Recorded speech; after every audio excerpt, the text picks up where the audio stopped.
Guillermo Del Toro struck more acclaim and Oscar nominations with yet another gothic horror film, this time an adaptation of Mary Shelley's Frankenstein. But is his version of Frankenstein deserving of all the praise? I'm Brad, this is Watch Rate Hard, and let's find out if this is truly one of Del Toro's best.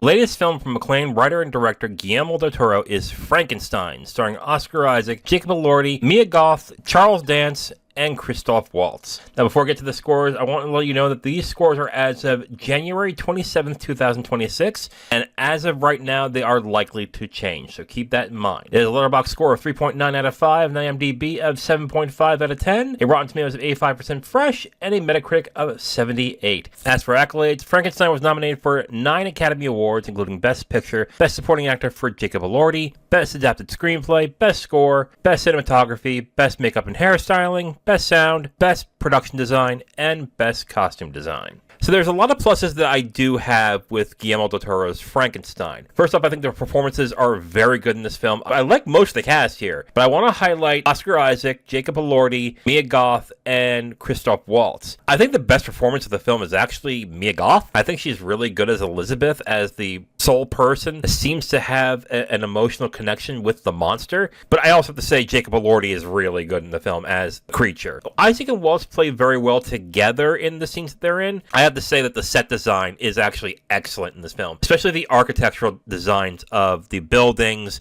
of the rooms of the film. Like, I was really surprised with how well detailed and the style of which the buildings look in the film. I was really surprised by that. For a 2.5 hour film, for the most part, it's a well-paced, well-constructed film. I never felt like the film was dragging. I never felt like the film was getting boring in certain parts. It was consistently good throughout. But that's it. I do have some big problems with the film. I think the visual design of the film can be best described as Wicked with some good-looking sets.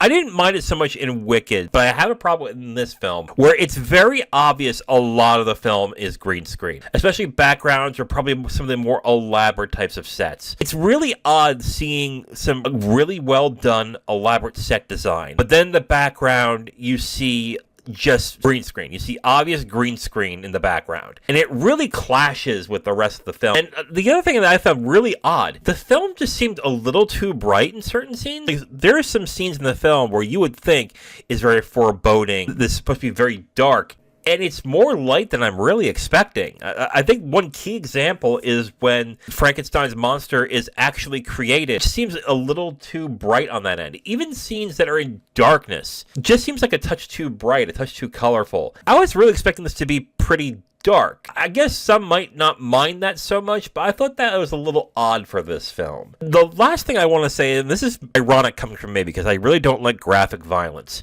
but the use of violence seemed kind of muted in the wrong places and then too graphic in others. Like when Frankenstein's monster is tearing people apart in the beginning of the film, that's where I would expect some like really graphic violence, because he has rage and he is pissed and he's trying to get at Victor Frankenstein. That's where I would expect the most brutal of violence. But then there's other scenes in the film where there is like really graphic violence, like a jaw being ripped apart or seeing like a wolf being like torn into pieces, is where I'm like, is that necessary? Like, to me, if the violence is going to be graphic, it has to be impactful. And it just seems like the violence in this film isn't all that impactful because the graphicness of what you will want to use in that type of violence is used in the wrong areas. It might be nitpicking to some might actually find this kind of a little ridiculous.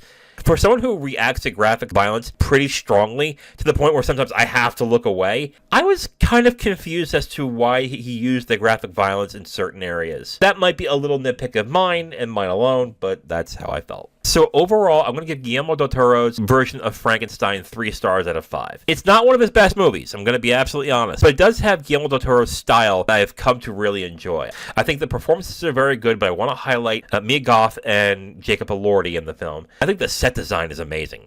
The architectural set design, the looks of buildings, the looks of certain rooms in the film, I think are really well done. And for the most part, I think the film is very well paced and well constructed. I never was bored and didn't feel like the the film was dragging even its 2.5-hour runtime. But I will say I have problems with the visual design. I think the use of green screen is way too obvious, and because of that, it's kind of distracting. And the film seemed too bright in certain scenes, and also, some of the violence seemed a little out of place. I feel like the use of violence in certain scenes were too graphic, where others were too muted. So yeah, I think in some ways Frankenstein is a good movie, but I think it made some critical errors along the way, even though I did end up enjoying it for what it was. So overall, 3 stars out of 5 for me for Guillermo Del Toro's Frankenstein. Now, with every episode of Watch Rate Heart, I not only give you my opinions on the films I've watched, but I also give you the opinions of the Letterboxd community. Let's start with Sydney. Sydney gives it 2.5 stars out of 5, and Sydney says, "The gowns are great, and they are certainly beautiful, but I can't help but scratch my head at people calling this the definitive adaptation of Shelley's novel, when it seems to shy away from its complexity at every turn. There is an unintended effect where Guillermo Del Toro, the man who we love for his sympathetic monsters, is so committed to the humanity of the creature that he actually strips him of it by not allowing him to be truly a complicated, challenging being. I have seen it twice now, and I'm on board with a lot of what Isaac Elordi are doing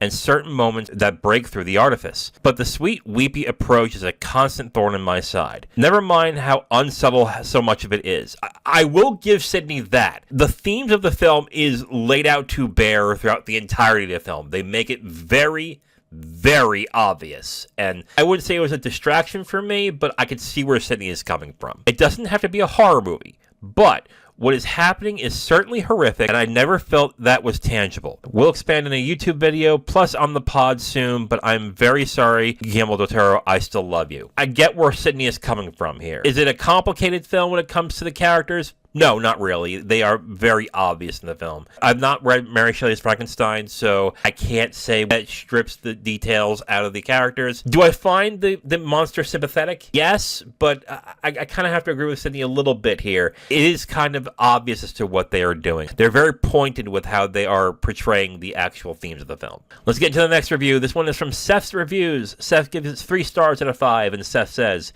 "Its weaknesses don't lie in the actual humanization of the monster, but rather in the character of Victor Frankenstein. With the exception of some typical Del Toro visual eccentricities that I've never been a big fan of, it's grand and pretty good to look at, mostly. Not as concentrated as I would have liked, a little too erratic, also lacks some of the humorous charm I was hoping for. More silly required. Really liked Elordi, even more than I had anticipated." Well, here's what seems like the opposite opinion of Sydney, where Seth feels like the humanization of the monster is actually well done, but Victor Frankenstein, however, is not very well done at all. I find myself seeing both of these reviews and feeling like they both have very good points on this. In my mind, I don't think either character is given that much depth, and that, again, the theme of what the film was going for was a little too pointed and very obvious, but I think for the most part the characterization of both are fine. I just wish there was more depth to both of them. This next review is from Shauna Shipman's Flannel. Shauna gives it 5 stars out of 5 with a heart, and Shauna says, "Absolutely breathtaking, epic, vibrant, gothic, and mesmerizing." Of course, I'm talking about Mia Goth, but the same words can be applied to the movie as well. Yeah, I really like Mia Goth in this film. I think the key scene of the film is when she meets the monster,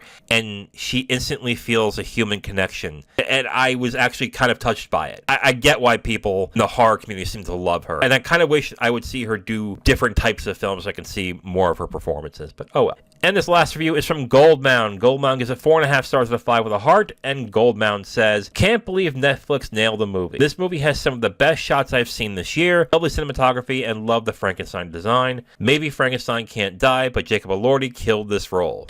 I do agree that Jacob Elordi is really good as the monster. Cinematography is pretty damn good in certain scenes, but I gotta be honest, like, the way that they have shot the backgrounds in this movie, it just distracted me. As much as I liked the designs of the buildings, the background just felt off to me. So in review, there's a lot of pluses and a lot of minuses to Guillermo Del Toro's Frankenstein. It has some very good performances, but I want to highlight Mia Goth and Jacob Elordi. I think they have the best performances in the film. I think the architectural set design is really good, but then it is offset by what I think is some pretty poor choices in visual design when it comes to the use of green screen. And for the most part, I think the film is well paced and well done. Never feels boring, never feels like it's dragging. But I do also have some questions on why certain scenes are so bright, or why some uses of violence is muted while others are too graphic.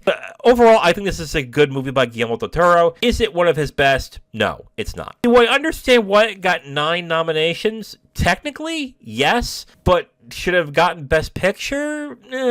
I don't know about that. But overall, it's a good movie. I enjoyed it for what it was, but it's not one of Guillermo Del Toro's best. And that is it for this episode of Watch, Rate, Heart. But before I go, let me ask you a question. What is your favorite Guillermo Del Toro film? Mine is Pan's Labyrinth. I know that's a basic answer. I know everyone says Pan's Labyrinth, but it's Pan's Labyrinth. That movie is amazing. I love the design of the film. I love the story. I love how dark and gothic it is. It is just an amazing film. I don't think he will ever pass that movie in terms of quality. It's a fucking great movie. If you liked any of the reviewers I've highlighted in this episode, you can check the video description for a link to their Letterboxd profile, and be sure to give them a follow and let them know that Brad from Watch Rate Heart sent you. You can follow me at Letterboxd and X at Watch Rate Heart. Please like and subscribe if you enjoyed it, and share with your friends. I'm Brad from Watch Rate Heart. Thank you for watching, and remember, we all watch and rate movies, but you give them the heart that makes them live forever.